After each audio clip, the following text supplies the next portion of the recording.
Look, Pokemon Masters dropped back in summer 2019, and I completely ignored it. The animated trailer that dropped back then was really fun.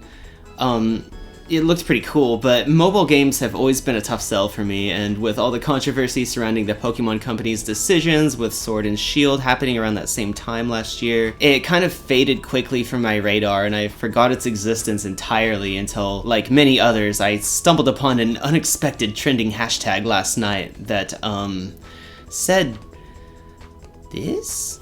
So, news which probably would have kept itself contained to the Pokemon community became a viral hashtag very quickly as folks jumped at the chance to point out the importance of capitalization and also to sort of fantasize about what this unintentional Pokemon game for grown-ups would entail. Seriously, Pokemon Masters X memes range from cool and good to...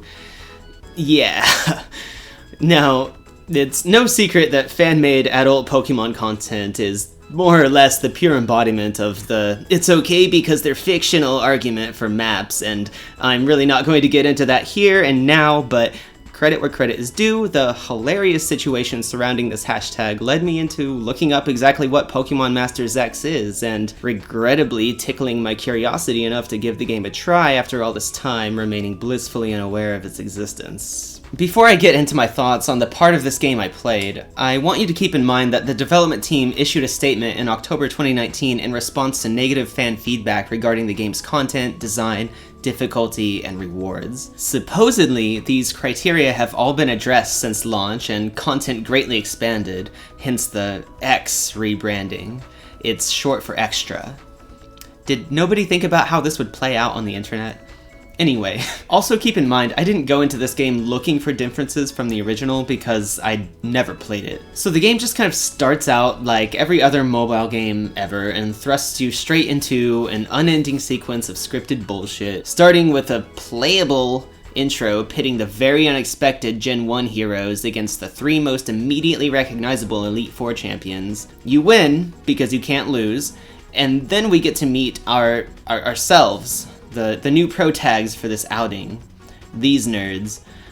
I don't think I've seen a more awful Pokemon character design in my life, and the customization options are abysmal, but in the end it makes absolutely no difference because you can swap out this hideous child almost straight away for the waifu of your dreams. But first, Blue, has to... Please. God, I'm trying to have Pokemon Master Sex already! This is a complete tangent as well, because it's not unique to this game, just the current Pokemon design philosophy as a whole, but it's been wild watching the Pokemon Company just eat themselves alive trying to shoehorn Indigo League anime nostalgia into every crevice of their games while not having the Pokeballs to fully commit to just calling these guys Gary and Ash. IDK, like, if they feel like making an endless gag over Red's trademark silence, that's cute and fine, but your average millennial Kyle over here who outgrew Pokemon in 5th grade until Pokemon Go magically convinced them that they were a fan all along, nah, they don't want that shit. Like, what significance is there in introducing Brock and Misty as your first friends, and putting Jesse and James in there for no reason, and then just draw the line at the cheerleading squad? It's just such a sloppy mix of fan service. Like, core series fans would appreciate a lot of these little nods more if there was any heart or care, but this is just the godless wasteland of the Pokemon Company in 2020. Let's move on. Why is our player character just thrust into existence at the beginning of this weird tournament anyway? Who am I? What is my true reason for being? These are valid questions for anyone, but how can I be expected... You know what, forget it. I know it's not fair for me to hold this shitty spin-off to any kind of standard, but I just want you to very carefully consider this one thing. What if good? Okay, so I'm in the main lobby now, and holy god, you cannot tell me this trainer isn't a hot mess. And I don't mean hot in a Pokemon Masters X kind of way either. How can she be simultaneously so uninspired and so painful on the eyes? It's like, maybe if they put all the worst aspects of every recent Pokemon Pro tag into one design, they will all cancel out and become good. Not like there's anything to lose at this point, right? So, Receptionist Trista gives you a Poryphone, which I'll go out there and say it on record. This is not a bad change of pace from imprisoning rotoms and appliances for human consumption. Like, kind of makes more sense to me here since Porygon actually exists in the digital plane, right? Instead of being like a paranormal entity trapped inside of it. Anyway, I like Poryphone. Good job on the Poryphone.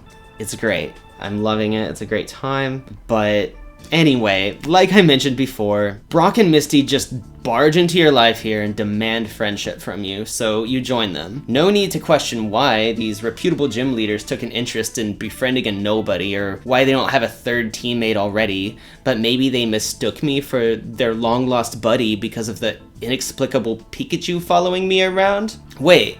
Why do I have a Pikachu, though? Why is this professor a fucking cat? Is she going to give me a Pokemon? Maybe they will throw out the starter Pokemon conventions for this harmless spin-off? Like a Pokemon Coliseum thing. Like let me choose a cat that fits your theme. Like, give me Esper, Shinx. Anything would be fine, but...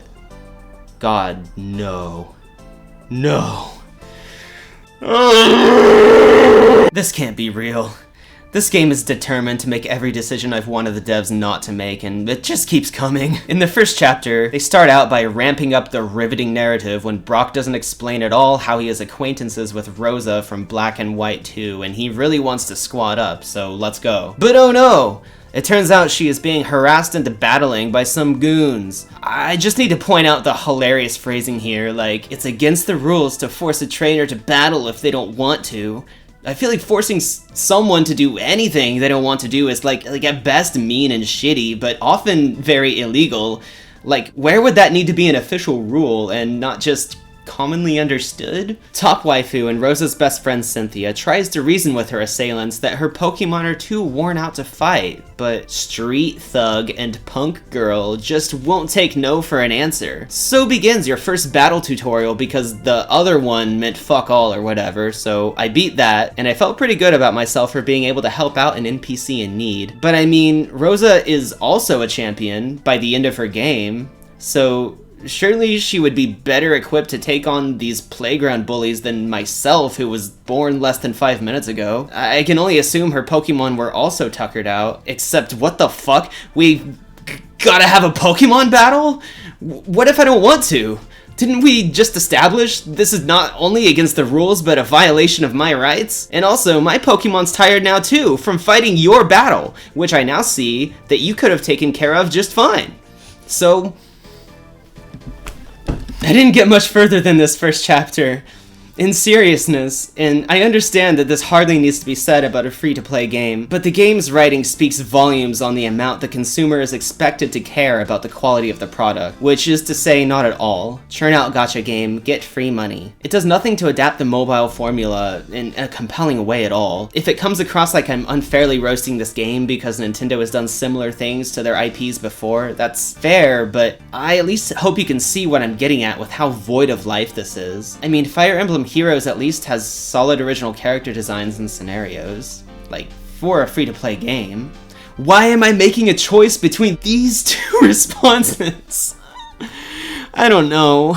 I felt compelled to finally give this game a go just because of the memes, so I guess the Pokemon Company managed to reel me in, albeit maybe not in the way they set out to. I came here for the sex and was thoroughly disappointed. But hey, the Poryphone is nice. I read the wiki a little further, and it turns out that this game at least seems to have a little bit more of a sense of purpose than Sword and Shield did, and this is a free-to-play game, so in a way I came out of this experience wealthier than I was before. Wealthy in the knowledge that the Pokemon money train is determined to keep chugging on, and big shout out to the team that carved the beating heart out of their own baby and left it to die in a dumpster. Love y'all, great game. Also, I've actively hated Gen 1 since 2016, so thanks for that too.